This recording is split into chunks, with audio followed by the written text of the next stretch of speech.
biggest misconception, people will not admit that they may be the ones that are in trouble, that get lost or get turned around or get confused or get caught out by weather. They just will not see themselves in that situation, and therefore they don't prepare. Preparation is having some equipment. There's a lot of gear on the table. How much is enough? I used to worry about what I taught until people started coming back to me and say, hey, that worked, this didn't work. And I learned a lot from those people. There's all this gear. What's the right gear to carry? There are 4 basic categories of equipment that every good survival kit should include. And many of the commercial survival kits that are available do not contain the 4 pieces of equipment that I'm going to talk about. To begin with, you need shelter, such as a large blue plastic bag. Blue stands out better than all of the other colors against most of the backgrounds that you're likely to be in. Your clothing is your first shelter, and then you supplement that with a plastic bag to keep the wind and the wet off. I do not recommend carrying space blankets. Space blankets fall apart very quickly and provide very little protection. A bag is always better than a blanket. Next category is the means to start a fire. The UCO company produced a stormproof match kit, a very good waterproof match case. I have tested between 30 and 35 different matches. These by far are the best. The other fire starting aid is a combination of 2 pieces of equipment, a metal match and a match case. You pack cotton balls that have been saturated in Vaseline. Keep in mind the Vaseline is petroleum jelly. You take a cotton ball out, fluff it up, and then drive sparks into it. And that saturated cotton ball will burn for 8, 9, 10, 12 minutes. Wonderful fire starter. The third component is the ability to attract the attention of people that are looking for you.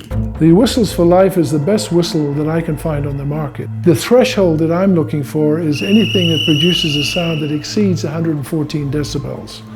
Now, what does that really mean? The sound from the whistle will penetrate fog and timber and other background noise better than most of the other whistles that are in the market. It has actually 3 chambers, which produces a warbling tone that penetrates fog and timber very well. Then the other component that you need that will reach out much, much further than that whistle is a mirror, and a good glass mirror, not a tin, not a plastic. The brilliance of glass far, far exceeds the brilliance of tin or plastic. This one actually has an aiming mechanism right in the center, and you can face towards the sun, shine the light on your hand, pick up the little bright spot on the back, and put that right on your target. And that mirror flash can be seen, well, I've seen it 26 miles away. You might also put some flagging tape in your equipment as well, because you can mark, as you move around camp, you can mark your trail so that you can always find your way back to camp. About every foot, put your initials with the marking pen, so if somebody comes across it, they know who put that up. You have got to keep yourself hydrated. Dehydration is a disabling medical problem. So you've got to drink 3 or 4 quarts of water per day, or drink enough to keep your urine clear. If you're having headaches, that's another indication you're not drinking enough water. So you need some kind of a container, and you need the means to disinfect the water. Chlorine dioxide is the chemical of choice for disinfecting water. And Katadyn put out what's called an MP1 tablet or MicroPure tablet.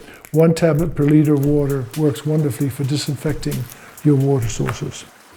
Those 4 categories, fire, shelter, signaling, and water, are where I start. And then you can add all kinds of other equipment. One of the categories of equipment that I add are cutting tools. Outdoor Edge produce a lot of different kinds of cutting tools. I would like to have a pocket knife, and then I would also have a fixed blade knife in my pack. And then finally, gloves for protecting your hands. These are critical to your survival. Without your hands, you can't do very much. And don't think for a moment that you're going to have the use of both hands. But a pair of gloves go a long way towards protecting you from all the nicks and cuts and burns and puncture wounds that are typical when you're working in the outdoors. Get a pair of good leather gloves, preferably goatskin gloves. Goatskin is closed-cell leather. It doesn't tend to suck up water like open-cell leathers do. Peter, thanks a lot for dropping all this knowledge on us. It's really incredible to see a lifetime of survival experience all come together into one kit. Over the years, we've had 41 people come back to me and say, by God, tank here worked. And they were carrying some of this gear that we've just been talking about, and it actually worked in real-world situations, which I can't say that that little survival kit in a can here would do nearly as well.